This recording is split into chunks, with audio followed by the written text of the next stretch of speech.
자, 야당은 현재 내정된 총리 또 장관 후보자의 현역 여당 의원들이 대거 포함된 것을 두고 반발하고 있는데 일각에서는 이른바 배지 장관 전성시다 이런 말도 지금 나오고 있어요. 네, 이재명 정부 출범 이후 내정된 국무총리, 장관 후보자 18명 가운데 국회의원 수 모두 8명입니다.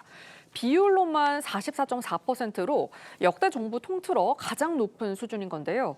여기에 국회의원 배지를 떼고 대통령실에 합류한 강훈식 대통령 비서실장, 위성락 국가안보실장, 강유정 대변인과 국세청장 후보자에 내정된 임광현 민주당 의원까지 포함을 하면 현직 국회의원이 정부 요직으로 직행한 사례 더 많아집니다. 물론 역대 정부에서도 현직 국회의원이 총리, 장관을 겸직한 사례는 많았습니다. 다만 이 겸직 비율이 30%를 넘은 건 이 문재인 정부가 유일했고요. 지난 윤석열 정부는 37명 중에 5명으로 약 한 13.5%였습니다.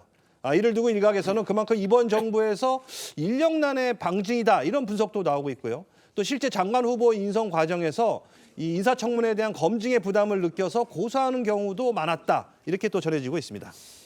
정부 입장에서는 청문회 리스크를 감수하기보다는 좀 상대적으로 검증이 된 이 현역 의원을 임명하는 게 유리한 측면도 있겠습니다만 실제 인사청문회 제도가 도입된 후에 현역 의원들은 단 한 차례도 낙마 사례 요거는 없었죠. 네, 때문에 이제 정치권에서는 이 현역 불패 이런 말이 이제 회자가 될 정도인데요. 예. 여기에 인수위 없이 출범해서 성과를 내야 하는 이 이재명 대통령 입장에서는 현역 의원을 발탁을 할 경우 당정 간 소통이 원활해서 임기 초 주요 과제들을 신속하게 처리할 수 있다는 점도 감안을 한 것으로 보입니다.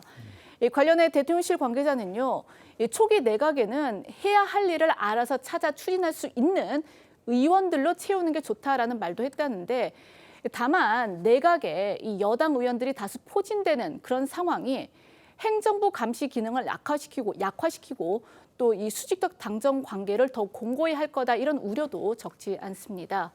국민의힘에서 나온 목소리도 들어보시겠습니다. 입법과 국정의 균형을 책임져야 할 현직 의원들을 줄줄이 내각에 집어넣는 건 대한민국을 의원 내각제로 착각하는 행태입니다. 자, 앞에서 이제 쭉 말씀드린 대로 현재 내정된 총리, 장관 후보자 18명 중에 8명이 지금 현역 의원입니다. 들으신 것처럼 야당에서는 의원 내각제냐 이렇게 비판이 나오고 있는데 의원이 많은 거 이거 어떻게 보면 좋겠습니까? 사실 이제 대통령제라고 하는 것은 일단 내각과 그다음에 행정부의 역할이 좀 구분되는 거 아니겠습니까? 예. 그래서 사실 미국 같은 경우는 대부분 장관들을 세크레터리, 즉 비서 역할을 한다는 의미로 규정을 하거든요.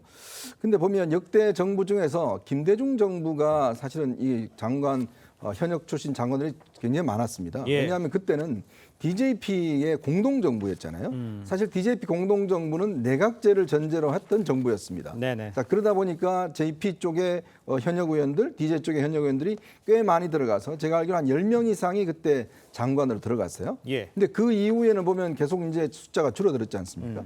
근데 이 문제는 뭐냐면 이렇게 되면 예를 들어서 행정부, 그러니까 이 국회가 행정부를 좀 견제하고 비판해야 되는 역할을 해야 되는데 예. 문제는 장관들이 또 법안은 발의해놔 놓고 자신은 또 거기에 투표를 해버리고 그러니까 이런 식의 어떤 현상들이 벌어지는 거거든요. 그러니까 이렇게 되면 이제 어떤 이 국회가 어떤 비판과 견제 기능이란 것은 상당히 상실되는 게 아닌가. 예. 사실상 이게 정부 전체가 보면 대통령실은 대통령이 이제 주도적으로 움직이겠습니다만은 국회가 일정 정도 견제를 해야 되는데 예. 지금 민주당 같은 경우는 뭐 거의 단일 체제로 되고 거기에다가 이렇게 의원 출신 장관들이 많아붙여 버리면 그 어느 누구도 사실은 국정에 비판과 브레이크를 걸 수 있는 세력이 없기 때문에 이것은 독주를 하게 되면 나중에는 결국 문제가 온다는 거 우리가 사실 윤석열 정부나 그 이전에도 충분히 봐왔지 않습니까? 예. 그런 현상들이 더 노골화되지 않을까라는 참 걱정이 앞섭니다. 알겠습니다. 의원 내각제가 아니냐는 지적에 대해서 일부에서는 이게 내년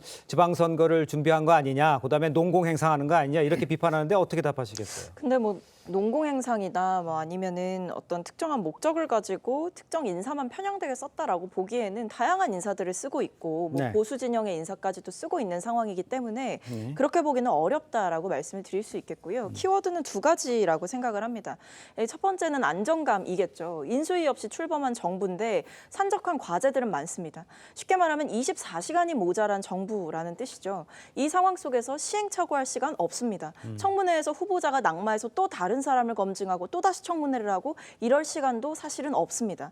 그렇기 때문에 이재명 대통령의 철학을 이해하고 또 당에서 손발을 맞춰봤던 인사, 그리고 실력이 검증된 인사, 그리고 의원 선거를 거치면서 어느 정도의 어떤 도덕적인 리스크를 최대한 절감시킨 인사, 이런 부분들을 충족한다라는 점에서 의원들을 등용시키는 것은 굉장히 이재명 정부의 입장에서는 신의 한 수가 될 수 있고 지금의 정치 상황과 산적한 과제들을 봤을 때에는 적합한 인사다 이렇게 볼 수 있겠습니다.